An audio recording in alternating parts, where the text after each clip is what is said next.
एका ऑडिओ क्लिपमुळे सध्या महाराष्ट्राच्या राजकारणात पुन्हा एकदा चांगलीच खळबळ उडाली आहे. दिवंगत नेते अजित पवार यांच्या विरोधातील कथित ऑडिओ क्लिपमुळे राष्ट्रवादी काँग्रेस पक्षात अंतर्गत धुसफूस निर्माण झाली असल्याची चर्चा आहे. अशातच काँग्रेसचे नेते सतेज पाटील यांनी यावर भाष्य करताना मोठं वक्तव्य केलंय. सतेज पाटील यांनी ही ऑडिओ क्लिप खरी असल्याचा दावा केलाय. यासोबतच सतेज पाटलांनी नीट परीक्षेतील गोंधळावरूनही सत्ताधाऱ्यांवर निशाणा साधलाय. नीट परीक्षा घेता येत नाही ते देश काय चालवणार अशा शब्दात सतेज पाटलांनी टीका केली आहे. सर उद्या शक्तीपीठासंदर्भात कसं नियोजन आहे काय नाही, सातत्यानं आम्ही सांगतो गरज नसलेला शक्तीपीठ महामार्ग आहे आणि तो करू नये, शेतकऱ्यांच्या जमिनी जाऊ नयेत ही आमची भूमिका आहे. 86,000 कोटीचा रस्ता 1,05,000 कोटीवर गेलेला आहे. त्याच्यापेक्षा पेट्रोलला 5 रुपये अनुदान द्या सरकारनं, डिझेलला 4-5 रुपये अनुदान द्या, खताचे दर वाढलेले आहेत तिथं पैसे खर्च करा. गरज नसलेल्या ठिकाणी पैसे खर्च करू नका आणि हा शेतकऱ्यांच्या माती मारू नका. त्यामुळे उद्या कोल्हापूर जिल्ह्याचा मेळावा आम्ही घेतलेला आहे आणि त्यातून आमची पुढची दिशा स्पष्ट होईल. सर एका बाजूला राज्याचं प्रकरण राज्यात संपले असं असताना सुद्धा राज्यामध्ये नीटच्या संदर्भामध्ये मोठी कारवाई होते. सारख्या क्लासेसवर एकूणच ही सगळी कारवाई होताना दिसते. कसे बघता एकूणच ह्या सगळ्या घटनांकडे, कारण सरकार म्हणावं त्या पद्धतीने सगळ्या गोष्टी हँडल करू शकत नाही. वर्ष 2-2 वर्ष मुलं आणि मुली नीटचा अभ्यास त्या ठिकाणी करतात. नीटच्या माध्यमातून एक संधी मुलामुलींना देशभर मिळते की कुठल्याही कॉलेजला ॲडमिशन ते घेऊ शकतात. परंतु दुर्दैवानं नीटच्या माध्यमातून नव्या मुलामुलींच्या आकांक्षावर पाणी फिरलं जातंय. ही परीक्षा साधी घेऊ शकत नाही, देश काय चालवणार? देशातली एक परीक्षा यांना घ्यायला येत नसेल तर देश काय चालवणार? म्हणजे साधी तुम्हाला लाखभर विद्यार्थी ज्या परीक्षेत बसतात ती परीक्षा नीट तुम्हाला घेता येत नाही, तर तुम्ही पुढच्या पिढीला या ठिकाणी काय सांगताय? त्यामुळे आमची मागणी आहे, याची चौकशी तर झालीच पाहिजे, परंतु देश पातळीवर देखील याच्यावर एक वेगळी व्यवस्था त्या ठिकाणी करण्यात यावी. पुढच्या काळामध्ये किमान अशा गोष्टी घडू नयेत याची खबरदारी सरकार कशी घेणार आहे हे लोकांना सांगणं, मुलामुलींना सांगणं अत्यंत गरजेचं. आता हा पेपर फुटला, लीक झाला म्हणून कळालं. समजा तो पेपर 4 जणांनीच घेतला असता आणि तो वापरला असता तर मग त्या 4 पुरताच झाला असता, याचा अर्थ त्या 4 मुलामुलींना फायदा झाला असता. त्यामुळे हे घडूच नाही यासाठी काय करणार हे सरकारनं स्पष्ट करणार. आज आपण बातमी वाचल्या साहेब, 22 परीक्षेत गोल झाला, फक्त 8च परीक्षा व्यवस्थित झाल्या. म्हणजे हा 30 परीक्षांचा हा हिशोब आहे. 8 परीक्षा व्यवस्थित झाल्या, 22 मुळात नीट या परीक्षेबद्दल अनेक राज्यांचे आक्षेप आहेत, कारण की या नीट परीक्षेमुळं देश पातळीवरचं मेरिट तयार होतं, राज्य पातळीवरच्या मुलामुलींचं महत्त्व या ठिकाणी कमी होतंय. आता पुन्हा त्याचा फेरविचार करावा लागेल अशी अवस्था आहे. पूर्वीच्या काळामध्ये त्या राज्याच्या परीक्षा व्हायच्या, त्या राज्यातल्या मुलांना 80% मुलांना संधी त्या ठिकाणी मिळायची त्या राज्यातल्या कॉलेजेसमध्ये ॲडमिशन घेण्याची.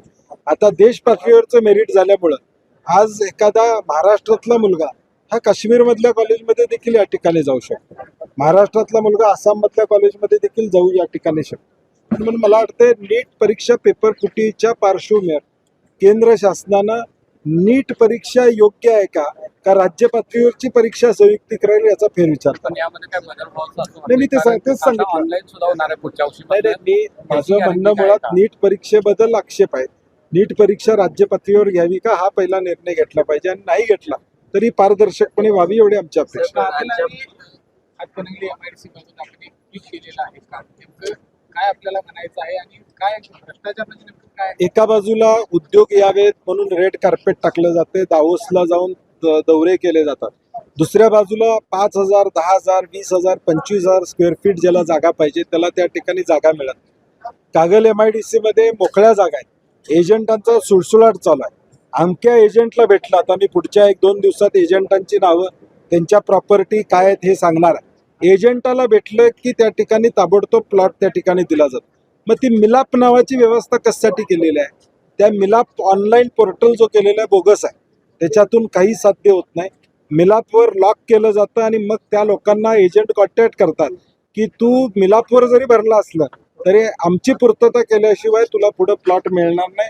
हे एक मोठं षडयंत्र आहे. मी 2 दिवसानं आरोनच्या बरोबर बैठक घेणार आहे आणि नेमकं तुम्ही प्लॉट्स किती रिकामे आहेत, काय कशासाठी दिले होते, काय केलं होतं याची सगळी माहिती घेणार आहे. एक मोठा भ्रष्टाचाराचं रॅकेट या MIDC मध्ये कार्यान्वित आहे. हे फक्त कागलपुरतं मर्यादित नाही आहे, कोल्हापूर पुरतं आहे, तर राज्यामध्ये हा या ठिकाणी एक ट्रेंड झाला. सर दुसरा प्रश्न म्हणजे राष्ट्रवादीतल्या एका ऑडिओ क्लिपवर गदारोळ माजलेला आहे. खरं तर हा राष्ट्रवादीच्या अंतर्गत प्रश्न असला तरी आपल्या एखाद्या नेत्याबद्दल अशा पद्धतीनं क्लिपमध्ये त्या आक्षेपार्ह वक्तव्य अजितदादांच्या बद्दल असल्याचं बोललं जातंय. असं बघताय पुन्हा ज्या पद्धतीनं अशी प्रकरणंही आता समोर येत आहेत पक्षा अंतर्गत पक्ष. आमच्या माहितीप्रमाणे ती ऑडिओ क्लिप खरी आहे. माझी जी माहिती, राजकीय माहिती जी काय आहे, ते राष्ट्रवादी मान्य करणार नाही. ते काही लोकांनी ऐकलेलं आहे, त्या ऐकलेल्या लोकांनी देखील आम्हाला सांगितलेलं आहे की ते ऑडिओ क्लिप खरी आहे. आणि त्यात जे काही बोललं गेलं त्याच्याबद्दलचे आक्षेप पवार कुटुंबियांना या ठिकाणी आहेत, ते काय चुकीचं आहे असं म्हणता येणार नाही. कारण की जर तसं बोलणं झालं असेल तर मग त्याने आक्षेप घेणं काय चुकीचं आहे असं मला या ठिकाणी वाटत नाही. परंतु ही ऑडिओ क्लिप आली कशी, म्हणजे कुणीतरी ती बाहेर काढली, कुणीतरी ते रेकॉर्डिंग केलं, कुणीतरी केलं, मग ते राष्ट्रवादीतल्याच लोकांनी या ठिकाणी केलं. एकूणच सत्तेसाठी काय पण, हा आता विषय राष्ट्रवादी असू दे किंवा शिंदे सेना असू दे, सत्तेसाठी आम्ही काही पण सहन करायला तयार आहोत, हेच येतं. पण आता खऱ्याच प्रकरण जसं तुम्ही म्हणाला होतात की निवडणुकांच्या आधी किंवा 2-3 महिने आधीच गृह विभागाला ही सगळ्या प्रकरणाची माहिती होती. मग हा ऑडिओ क्लिप अजितदादा असतानाची आहे. मग आताच ही ऑडिओ क्लिप किंवा याबद्दलची चर्चा होते.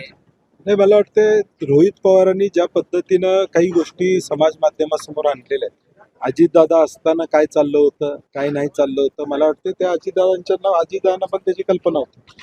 पण आता सर, 10 तारीख दिली त्यांनी FIR नोंदणीसाठी रोहित पवारकडे, ते अजूनही दाखल झाले नाही वगैरे काय. नाही, ते तर आमची मागणीच आहे ना, याची ऍक्सिडेंटची चौकशी व्हावी. FIR नोंदवला तरच चौकशी त्या ठिकाणी होईल. सरकार का नोंदवत नाही सरकारला माहित आहे. तर गॅस बरोबर आता पेट्रोल दर वाढलेले आहेत आणि एक समाजात भीती निर्माण करायचं काम चालू आहे. 15,000 लॉकडाऊन लागायचं असं एक प्री प्लॅन असं एक हे चालू आहे. नाही, सरकारचं परराष्ट्र धोरण चुकलेलं आहे, आम्ही सातत्यानं त्या ठिकाणी सांगतोय.